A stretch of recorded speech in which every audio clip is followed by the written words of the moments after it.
जय माता दी दोस्तों, नमस्कार।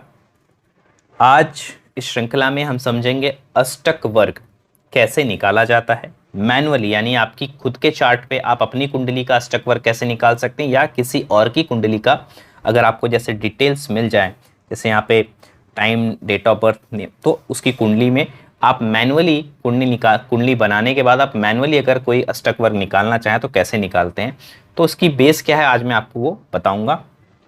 साथ ही साथ अष्टक वर्ग से जुड़े जो प्रेडिक्शंस होते हैं उससे रिलेटेड भी कुछ चीज़ें आपको मैं क्लियर करूंगा। ठीक है, तो सबसे पहले हम जानते हैं अष्टक वर्ग क्या है। दोस्तों, अष्टक वर्ग यानी 8 वर्ग। अष्टक वर्ग कैसे आते हैं? 7 प्लैनेट और यहां पे आप देखेंगे 7 प्लैनेट्स और लग्न, इनको मिला के होते हैं 8 वर्ग। टोटल 8 हो जाते हैं ये 7 प्लैनेट्स में। राहु और केतु का रोल नहीं होता, याद रखिएगा। अष्टक वर्ग में राहु केतु का अष्टक वर्ग भी निकाला जा सकता है, उसके लिए मैं डिफरेंट एक वीडियो आपके लिए बाद में बना दूंगा। फिलहाल हम जो नॉर्मल अष्टक वर्ग हमें कुंडली में या सॉफ्टवेयर कुंडली में अक्सर मिलता है वो कैसे फाइंड आउट, कैसे कैलकुलेट होता है, वो आज हम यहाँ पे समझेंगे और उससे रिलेटेड प्रेडिक्शंस के बारे में थोड़ी बात करेंगे। तो फिलहाल हम ये समझ लेते हैं कि अष्टक वर्ग जो होता है वो 8 वर्ग जो हैं, ये प्लैनेट्स के 7 प्लैनेट और एक लग्न को मिला के अष्टक वर्ग का निर्माण होता है। अष्टक वर्ग में जो टोटल पॉइंट होते हैं दोस्तों वो 337 पॉइंट्स होते हैं। अगर आप इसको डिवाइड बाई 12 करते हो, 12 भाव, जैसे कि हमारी कुंडली के 12 भाव होते हैं आपको पता है, डिवाइड बाई 12 आप अगर आप कर देते हो तो आपको जो फिगर आएगा अप्रोक्सीमेटली एवरेज फिगर जो आएगा वो 28 का आएगा, यानी 28 पॉइंट। अगर 28 पॉइंट हर एक भाव में हो, यानी 28 पॉइंट एक एवरेज, एक ओके जिसे कहते हैं ना, नॉर्मल पॉइंट माना जाता है, बेहतर पॉइंट माना जाता है किसी भी भाव के लिए। ठीक है, अब थोड़ा सा आप कुछ नोट करने के लिए कोई बुक या कॉपी ले लें जिससे आपको ये क्योंकि ये काफ़ी लेंदी चीज़ है, इसको पूरा का पूरा एक्सप्लेन करवाना, कैलकुलेट करके मैं आपको दूं ये तो नामुमकिन है यहाँ पे, बट कैलकुलेट कैसे किया जा सकता है ये मैं आपको बता सकता हूँ ताकि आप खुद से कैलकुलेट करके निकाल सकें। ठीक है, सबसे पहले आप क्या करिएगा, आप कुछ एक सर्वाष्टक वर्ग के लिए, यानी टोटल आपको 8 ऐसे चार्ट बनानी है आपके लगन की, जैसे जो आपकी लगन हो उसी लगन की आपको 8 ऐसे कॉलम, 1 2 3 4 5 सब एक प्लैनेट जितने भी हैं, जैसे कि एक टोटल होगा, एक में आपको टोटल बाद में लिखना है फाइनल, जिसे हम कहते हैं अष्टक वर्ग, सर्वाष्टक वर्ग जिसे कहते हैं। आपको एक सन के लिए चार्ट बनानी, अपने ही लगन की बनानी, ध्यान देना, मून के लिए, मार्स के लिए, मरकुरी के लिए, जुपिटर के लिए, वीनस के लिए, सैटर्न के लिए अलग से एक चार्ट बना लेनी है। ठीक है, अपने ही लगन की, यानी कि जैसे यहाँ पे देख सकते हैं लगन, यहाँ पे 7 नंबर लिखा हुआ है,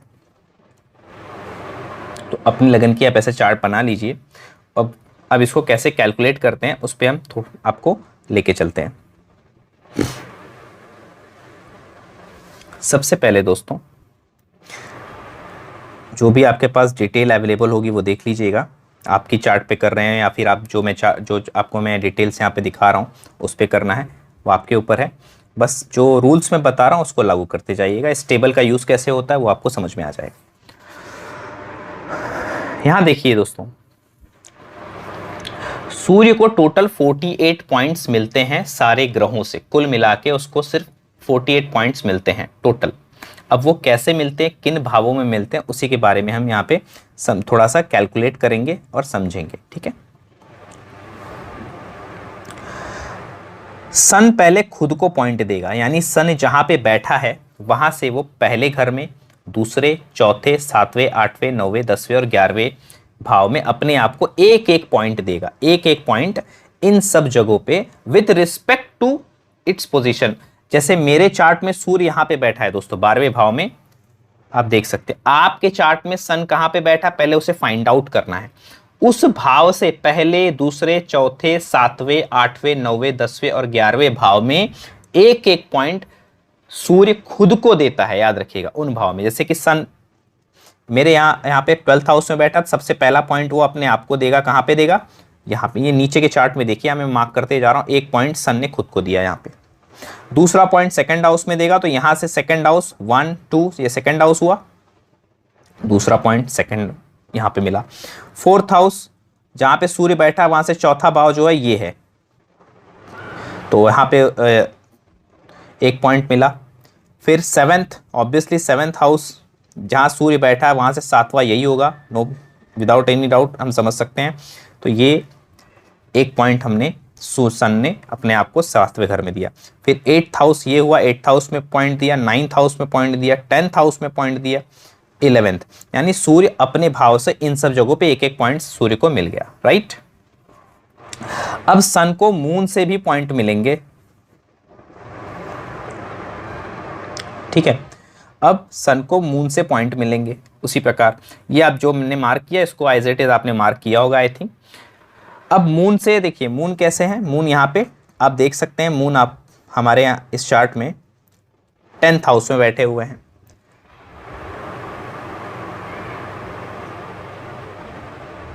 आपके केस में मून को पहले निकालिएगा कि मून कहाँ पे बैठा हुआ है। तो मून अपने से 3rd, 6th, 10th, यानी कि मून जहाँ बैठा है, मेरे भाव यहाँ पे 10th हाउस में बैठा है, तो मून से 3rd हाउस 12th हाउस हुआ, यानी मून ने 1 पॉइंट यहाँ पे अगेन दे दिया। पहले एक सन ने ऑलरेडी दिया था, आपको याद होगा 12th हाउस में। 6th हाउस में मून जहाँ बैठे हैं वहाँ से 6th हाउस, मून से 6th हाउस ये हुआ 3rd हाउस हुआ, तो यहाँ पे 1 पॉइंट, यहाँ पे ऑलरेडी सन ने 1 पॉइंट दिया था, यानी यहाँ पे इस भाव में 2 पॉइंट हो चुके हैं सन के चार्ट में। ये सन के चार्ट में हो रहा है अभी फिलहाल। फिर 10th हाउस, सन मून यहाँ पे बैठे, वहाँ से 10th हाउस यहाँ पे है, ऑलरेडी सन ने यहाँ पे 1 पॉइंट दिया था, तो यहाँ पे और 1 पॉइंट उनको मिल जाता है। और 11th हाउस यहाँ पे भी 1 पॉइंट मिलता है। तो जहाँ पे मून बैठे हैं with respect to position of moon, sun को मून ने 1-1 पॉइंट दिया, कहाँ पे, 3rd हाउस में, 6th हाउस में, 10th हाउस में, 11th हाउस में, जहाँ से मून जहाँ पे बैठे वहाँ से 3, 6, 10, 11 में 1-1 पॉइंट सन को दिया है। याद रखिएगा, सन को दिया है ये पॉइंट्स उन्होंने। अभी क्योंकि ये जो कैलकुलेशन कर रहा हूँ ये सिर्फ सन की कर रहा हूँ मैं, इसके बाद मार्स की करनी है, एज इट इज सारे प्लैनेट्स के लिए करनी पड़ेगी आपको। तो ऐसे करके आप भिन्नाष्टक वर्ग बोलते हैं इसको निकालना, यानी कि अभी फिलहाल हम क्या निकाल रहे हैं आपको बता दूं। अभी हम फिलहाल क्या निकाल रहे थे, हम निकाल रहे थे ये वाला चार्ट, सिर्फ ये जो मैंने कैलकुलेशन दिखाई सिर्फ सन के लिए हो रही थी। ये सारा कैलकुलेशन सिर्फ सर के, आप देख सकते हैं आप यहाँ पे उनको 7 सबसे ज़्यादा पॉइंट 12th हाउस में मिला है सूर्य को। अब खाली थोड़ा सा मैं आपको ना क्लियर करता हूँ। अभी आपको पॉइंट निकालना तो मैंने बता दिया कैसे निकाला जाता है उस चार्ट के थ्रू। अब मैं ये बताता हूँ कि जैसे सूर्य को यहाँ पे सबसे ज़्यादा पॉइंट मिला है, 7 पॉइंट्स मिले 12th हाउस में, तो ये कैसे मिले इसके बारे में जानते हैं, ठीक है। अब थोड़ा सा सन को जितने पॉइंट्स यहाँ पे मिले हैं, 12th हाउस में कौन कौन पॉइंट दे रहा है इसको थोड़ा सा हमें गौर करना पड़ेगा, ठीक है। देखते हैं 7 पॉइंट उनको कैसे मिले हैं। सबसे पहले सन ने खुद को 1 पॉइंट दिया था 12th हाउस में, मैं यहाँ पे नीचे वाले चार्ट में मार्क करते जा रहा हूँ, ठीक है। उसके बाद 12th हाउस में मून ने भी, बिकॉज मून से 3rd जो है 12th हाउस है, ऑब्वियसली मून ने 1 पॉइंट दिया था।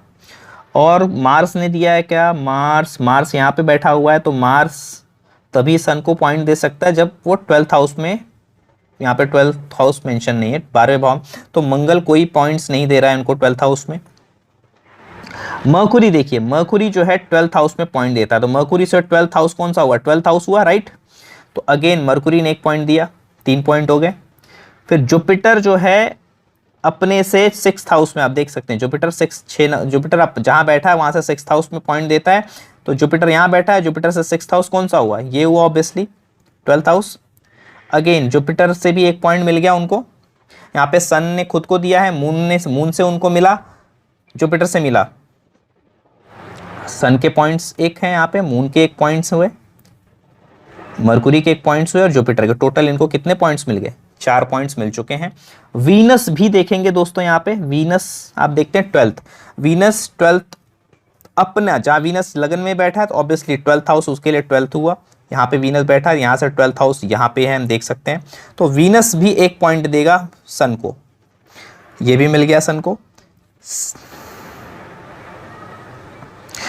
अब सैटर्न की बात करते हैं, सैटर्न कहाँ बैठा है, सैटर्न यहाँ पे बैठा है दोस्तों। सैटर्न अपने से 11वें भाव में देख सकते हैं, सैटर्न 11th में भी 1 पॉइंट दे रहा है, तो सैटर्न से अगर आप 11th काउंट करेंगे 1 2 3 4 5 6 7 8 9 10 11। अगेन सैटर्न ने भी एक पॉइंट दिया सन को, राइट। अब मैं इसको सैटर्न का भी एक पॉइंट ले लेता हूं। आप गिन सकते हैं 6 पॉइंट ऑलरेडी हो चुके हैं, नीचे 6 पॉइंट ऑलरेडी हो चुके हैं। एक पॉइंट देखिए, लगन से भी, लग्न भी अपने से 12वें में सूर्य को एक पॉइंट देता है, राइट। तो लग्न तो यही है ऑब्वियसली, तो यहां से एक पॉइंट मिला हमको लग्न से भी। तो आप टोटल गिनेंगे ये 7 पॉइंट हो गया, 1 2 3 4 5 6 7, 7 पॉइंट सन को इस प्रकार से सिर्फ 12th हाउस में मिल जाता है, समझे आप। तो ऐसे ही ये पूरा कैलकुलेशन किया जाता है। और इसी प्रकार से जब आप ये पूरा कैलकुलेशन कर लोगे अच्छे से, क्योंकि ये काफ़ी लंबा है, अभी तो सिर्फ मैंने सन का निकाला है, फिर आपको मार्स के लिए निकालना पड़ेगा, फिर जुपिटर के लिए निकालना पड़ेगा, सैटर्न के लिए निकालना पड़ेगा। मैंने तो अभी सन का सिर्फ सन और मून ऐसे करके नॉर्मली आपको दिखाया कि कैलकुलेशन कैसे की जाती है ये, बट ओवरऑल कैलकुलेट जब आप कर लोगे तो आपको कुछ इस प्रकार से भिन्नाष्टक सन के पॉइंट्स मिल जाएंगे, मून के, मार्स के, मरकुरी के, सबके पॉइंट्स मिल जाएंगे। और इन सब के पॉइंट्स को जब आप ऐड करोगे तो आप देखोगे आपको अष्टक वर्ग, आपका सर्वाष्टक वर्ग जिसे हम कहते हैं, वो आपको मिल जाएगा। कैसे, वो भी देख लेते हैं। अब देखिए यहाँ पे 22 लगन में 22 पॉइंट मिले। ये 22 पॉइंट आखिर कहां से आए हैं? 2 पॉइंट, 2 मून को 2 पॉइंट मिले यहाँ पे, 4 मंगल को यहाँ पे 2 पॉइंट मिले, 6 मरकुरी को यहाँ पे 5 पॉइंट मिले, 11 जुपिटर को यहाँ पे 6 पॉइंट मिले, 17 वीनस को यहाँ पे 3 पॉइंट मिले, 20 सैटर्न को यहाँ पे 2 पॉइंट मिले, यानी 22। ये हुआ आपका टोटल नंबर, सर्वाष्टक वर्ग यहाँ पे 22 आया आपको। उसी प्रकार से इसको नहीं काउंट करना है, ध्यान दीजिएगा। उसी प्रकार से कोई भी आप कैलकुलेट कर सकते हैं। मान और एक कैलकुलेशन करके देखते हैं, जैसे कि यहाँ पे देख सकते हैं 5th हाउस में 30 पॉइंट मिले हुए हैं सर्वाष्टक वर्ग में। जैसे कि आप देख सकते हैं यहां पे सन को 3 पॉइंट मिले हैं, मून को 5th हाउस में 5 पॉइंट मिले, 3 + 5 हो गए 8, मार्स को 4 पॉइंट मिले हैं, हो गए 12, मर्कुरी को 5th हाउस में 6 पॉइंट मिले, हो गए 18, और यहां पे जुपिटर को 4 पॉइंट मिले, हो गए 22। यहां पे 6 पॉइंट मिले किसको? वीनस को 5th हाउस में मिल, हो गए 28, और 2 पॉइंट मिलते हैं यहाँ पे सैटर्न को, जो कि होते हैं 30, और यहाँ पे आपका सर्वाष्टक वर्ग 5th हाउस में आता है 30। तो आप जब पूरा सारे ग्रहों के लिए भिन्नाष्टक वर्ग निकाल लेंगे, क्योंकि ये जो निकाला है दोस्तों इसको बोलते हैं भिन्नाष्टक और प्रताष्टक वर्ग बोलते हैं इसको। कोई भिन्नाष्टक बोलता है, कोई पराष्टक वर्ग कहता है, और इसी के प्लस इसी के टोटल का जो होता है आपको हमेशा सर्वाष्टक वर्ग जो है कैलकुलेट करके आता है, जिसे आप अष्टक वर्ग भी कहते हैं। आई होप यहां तक आपको समझ में आ गया होगा। अब थोड़ा सा मैं कुछ चीजें आपको बता देता हूं अष्टक वर्ग के बारे में। कभी भी अष्टक वर्ग को फाइनल ना ले। जैसे कि मान लीजिए अभी आपको, जैसे मैंने कहा एवरेज होता है 28 is the average number for किसी भी भाव में। 28 से कम थोड़ा सा हम उसको वीक हाउस मानते हैं, क्योंकि वहां पे ज्यादा प्लैनेट्स उसको पॉइंट्स नहीं मिल रहा है, उस भाव को ज्यादा प्लैनेट्स ने अच्छे पॉइंट्स नहीं दिए हैं। यहाँ पे एग्जाम्पल के लिए आप देख सकते हैं 7th हाउस में 21 पॉइंट है। ऐसा क्यों है? क्योंकि आप देखेंगे मंगल को यहाँ पे सिर्फ 1 पॉइंट मिला है, मरकुरी को सिर्फ 2 पॉइंट मिला है, वीनस बहुत इंपॉर्टेंट प्लैनेट है 7th हाउस के लिए, उसको सिर्फ 1 पॉइंट मिला है, सैटर्न चलो 2 पॉइंट, सैटर्न 2 पॉइंट मिला, इट्स ओके। सैटर्न को वैसे भी 39 पॉइंट्स मिलते हैं, और 7th हाउस के लिए सैटर्न इतना इंपॉर्टेंट प्लैनेट भी नहीं हो। कुल मिला के देखिए यहाँ पे वीनस का एक, मैं कहूँगा कम पॉइंट, इसको हम कंसीडर करेंगे, क्योंकि वीनस का पॉइंट इंपॉर्टेंट है शादी के फैक्टर को अगर हम एनालाइज कर रहे हैं, और 7th हाउस की बात हो रही है, तो वीनस का 7th हाउस में अगर कम पॉइंट है तो ये इसे हम थोड़ा सा नेगेटिव ले सकते हैं, because Venus is a important planet for a marriage. Okay, तो कभी भी सिर्फ अष्टक वर्ग को कैलकुलेट करते वक्त उस प्लैनेट के भिन्नाष्टक वर्ग देख लीजिएगा, अगर आप अष्टक वर्ग प्रॉपरली देखना चाहते हैं तो वीनस देखिए कि जो 7th हाउस को सबसे ज़्यादा सपोर्ट करते हैं, सबसे सपोर्टिव, जैसे कि जुपिटर ने 5 पॉइंट दिए, ये एक अच्छी बात है कि शादी अगर हो गई तो अच्छी खासी चल जाएगी। जुपिटर खराब होता है तो शादी होने के बाद दिक्कत बहुत ज़्यादा होती है, हो तो जाएगी लेकिन बाद में चलती नहीं है। और शुक्र प्रॉब्लम में हो तो विशेषकर शादी होने में दिक्कत हो, यानी शादी जल्दी हो नहीं पाती, या फिर शादी के अंदर जो बॉन्ड केमिस्ट्री होती है वो अच्छी नहीं होती इंसान की। तो ये समझ में आता है। अब कुछ सेइंग्स है जो ज्यादातर लोग अक्सर जानते हैं या सोचते हैं। सर देखिए, अगर एक वेल्थ के लिए बता रहा हूं, पैसे के लिए, अगर 11वें भाव और 2nd हाउस का जो पॉइंट्स है वो 12th हाउस से ज़्यादा है, तो ये एक सिंबल है कि पैसा जीवन में अच्छा रहेगा। ठीक है, सिर्फ ऐसे आप मत देखिए कि मेरे 2nd हाउस में 30 पॉइंट हैं या 35 पॉइंट आ गए तो पैसे बहुत अच्छे हैं, ज़रूरी नहीं है। वो हो सकता है फैमिली बहुत अच्छी मिले आपको, फैमिली का सपोर्ट अच्छा रहे, लेकिन वेल्थ के लिए आपको ये दोनों पॉइंट्स देखने चाहिए कभी भी, क्योंकि दोनों भी वेल्थ के लिए हैं। और अगर 12th हाउस से ज़्यादा पॉइंट 2nd हाउस से ज़्यादा पॉइंट 12th हाउस में है तो ये दिखाता है कि एक्सपेंसेस ज़्यादा हो सकते हैं और इंसान के ऊपर कर्जे हो सकते हैं। तो वेल्थ के लिए ज़्यादातर सक्सेसफुल लाइफ के लिए कहा जाता है 2nd हाउस, 11th हाउस और लगन, अगर इन तीनों का पॉइंट 12th हाउस से ज़्यादा है तो ये दिखाता है ये इंसान अपने जीवन में लगभग सारी इच्छाएं पूरी करेगा और अच्छा वेल्थी लाइफ जी सकता है। ठीक है, उसके बाद और एक प्रचलित चीज़ है, कुछ लोग सोचते हैं कि 7th हाउस में कम पॉइंट हो अच्छा है, क्योंकि बहुत लोग का मानना है कि ज़्यादा पॉइंट हो तो वाइफ डोमिनेट करेगी मुझे। बट सच बात तो ये है वाइफ या हस्बैंड डोमिनेटिंग होगा, ऐसा सोचते हैं लोग। किसी भी भाव में बहुत ज़्यादा कम पॉइंट होते हैं तो उस भाव के जो अच्छी बातें होती है, अच्छी चीज़ें होती है, वो भी अफेक्टेड हो जाती, वो भी एफ्लिक्टेड हो जाती। जैसे कि यहाँ पे मैरिज का मैंने दिखाया 21 है तो कुछ ना कुछ मैरिज में ऑड रहा होगा, कुछ ना कुछ मैरिज हट के रही होगी, या बहुत लेट हुई होगी, या किस ऑड सिचुएशन में शादी हुआ होगा, maybe there are lots of thing. तो कहीं ना कहीं थोड़ा बहुत कुछ स्पेशल है 7th हाउस में, ये समझ में आता है। उसी प्रकार से मैं कहूंगा 7th हाउस में भी अच्छे एटलीस्ट 27, 28, 30 पॉइंट होने चाहिए मेरे हिसाब से, तो एक अच्छी मैरिज लाइफ। नहीं तो बहुत बार मैं अगर देखिए बहुत कम पॉइंट हैं बट वीनस एग्जॉल्टेड है या जुपिटर बहुत अच्छे कंडीशन में बैठा है, या जुपिटर और वीनस या जुपिटर मून ऐसे प्लैनेट्स आपके 7th हाउस को देख रहे हैं या बैठे हुए, तो सिर्फ अष्टक वर्ग में कम पॉइंट होने से आप प्रेडिक्शन मत दीजिएगा कि मैरिज लाइफ में प्रॉब्लम है।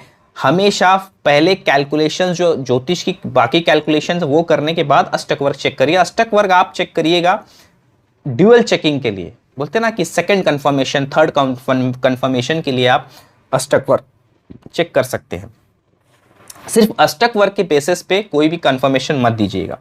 6th हाउस जो होता है दोस्तों हमारे ऑड सिचुएशन में लड़ने की क्षमता, हमारे स्ट्रगल में सर्वाइवल की अवस्था को दिखाता है कि हम कितना स्ट्रगल कर सकते हैं और अपने आप को ऑड सिचुएशन से निकाल सकते हैं। तो 3rd हाउस, बहुत लोग सोचते हैं 6th, 8th हाउस या 12th हाउस कमजोर हो हमेशा तो ही अच्छा हो। 6th हाउस में अच्छे पॉइंट्स होना अच्छी बात है, बिकॉज 6th हाउस उपाच्य भाव है। ये वो भाव है जो लाइफ के साथ अच्छा होते जाता है और आपको लाइफ में अपलिफ्ट करता है। उपाच्य भाव कौन कौन से हैं आपको बता दो, 3rd, 6th, 11th और 10th को भी कंसिडर किया जाता है। अगर उसमें कोई प्लैनेट बैठा हो तब 10th हाउस को भी उपाच्य भाव माना जाता है, अगर उसमें कोई प्लैनेट बैठा हो तो। अदरवाइज 3, 6, 11 इज द उपाच्य भाव। तो 6वें भाव में अगर अच्छे पॉइंट्स हैं तो ये दिखाता है इंसान की जो रेजिस्टेंस पावर है वो अच्छी है, वो जल्दी बीमार होगा तो 1-2 टैबलेट में ठीक भी हो जाएगा, ज़रूरी नहीं कि पूरी पूरी डोज लेनी पड़े उसको। तो कहने का मतलब है जो इम्यून सिस्टम है वो थोड़ी अच्छी होती है। 6th हाउस स्ट्रांग है तो आदमी की रोग से लड़ने की क्षमता अच्छी हो जाती है। वहीं पर 6th हाउस बहुत ज़्यादा वीक हो गया तो आपको जो 6th हाउस की जो नेगेटिविटी है वो बहुत भारी पड़ेगी, यानी कि जो डिजीज़ है उसको आप झेल नहीं पाओगे, बहुत जल्दी वीक पड़ जाओगे। तो 6th हाउस की स्ट्रेंथ भी ज़रूरी है। उसी प्रकार से 8th हाउस में भी लोग सोचते हैं कि कम पॉइंट्स हो तो अच्छा है, ऐसा ज़रूरी नहीं है। मेरे हिसाब से यहाँ पे एक 28 एटलीस्ट 25 से ज़्यादा पॉइंट तो होने ही चाहिए 8th हाउस में भी। तो ये आपकी लॉन्गेबिलिटी को भी अच्छा करता है। और जो ससुराल पक्ष है या जीवन में जो ऐसे सुख हैं जिसके लिए ऐसे पैसा, ऐसा सुख जो इसके लिए आपने मेहनत नहीं की, वो भी आपको मिलते हैं। 8th हाउस उसके लिए बहुत इंपॉर्टेंट प्लैनेट होता है। अगर बहुत ज्यादा वीक हो जाए तो आपकी हेल्थ को, आपकी जो बोलते हैं ना कि दीर्घायु को इफेक्ट करता है। उसी प्रकार से नेम फेम की जब आप बात करते हैं तो 10th हाउस स्ट्रांग है, लगन स्ट्रांग है, तो ही आपको कहीं ना कहीं ये इंडिकेशन है कि नेम फेम अच्छा रहेगा इस इंसान का। अब कहने का मतलब ये कि दोनों में एटलीस्ट 30 या 30 से ज़्यादा पॉइंट होने चाहिए। लगन और 10th हाउस दोनों के लिए स्टेटस और पर्सनैलिटी दोनों ही साथ में अच्छी होंगी, तभी अच्छी राइजिंग मिलेगी इंसान को। तो पैसे के लिए मैंने बता दिया। कभी भी कोई भी चीज जब आप देखते हो, जैसे आप मान लीजिए आप 5th हाउस देख रहे हो, 5th हाउस स्ट्रांग है इंसान का। 5th हाउस क्या होता है? Education, love affair, childrens. अब उसके साथ ना जरूर जुपिटर को भी देखिएगा, because Jupiter is the natural significator of a 5th house. और उस कुंडली में जो भी 5th हाउस का लॉर्ड होगा उसको भी देखिए। सिर्फ इस बेसिस पे कभी भी कोई प्रेडिक्शन मत दीजिए कि 30 पॉइंट है आपके 5th हाउस में, सब अच्छा ही होगा। आपने ऐसा बोल दिया और वो सामने वाले ने कह दिया कि अरे मेरा बच्चा तो उसको कई केटी लग चुकी हैं, या उसका एजुकेशन अच्छा नहीं है, या उसको कोई ब्रेक मिला है। तो एक बार पहले जो हमारी जो चार्ट में एनालिसिस है as per planet, as per भावास, वो करनी है, और उसके बाद अष्टक वर्ग पे आना। अष्टक वर्ग जैसे मैंने कहा कंफर्मेशन के लिए आप यूज कर सकते हो। और हाँ, अगर आप अष्टक वर्ग में खुद को अच्छा करना चाहते हो तो इसको डे टू डे लाइफ में हर प्रेडिक्शन में यूज करेंगे तो इसमें आपकी पकड़ अच्छी होती जाएगी। जैसे कि मैं बहुत ज्यादा अष्टक वर्ग नहीं यूज करता हूं, बट हाँ मुझे अष्टक वर्ग पता है कि हाँ ये कैलकुलेशन है, इस तरह से इसको देखा जाता है। अष्टक वर्ग का एक यूज ट्रांजिट के लिए भी होता है दोस्तों, वो मैं बता दे रहा हूं। जैसे कि जिन भावों में बहुत कम पॉइंट्स हैं, जैसे कि वीनस को यहाँ पे कम पॉइंट है, मार्स को यहाँ पे कम पॉइंट है, सैटर्न को देखो यहाँ पे 0 पॉइंट है, तो इन सब जगहों पे जब, कहने का मतलब है सैटर्न को यहाँ पे 0 पॉइंट मिला, तो शनि जब भी इस भाव में आएगा, दूसरे भाव में आएगा इस इंसान के, वो पॉइंट जो होगा इसके लिए डिफिकल्ट फेज का होगा।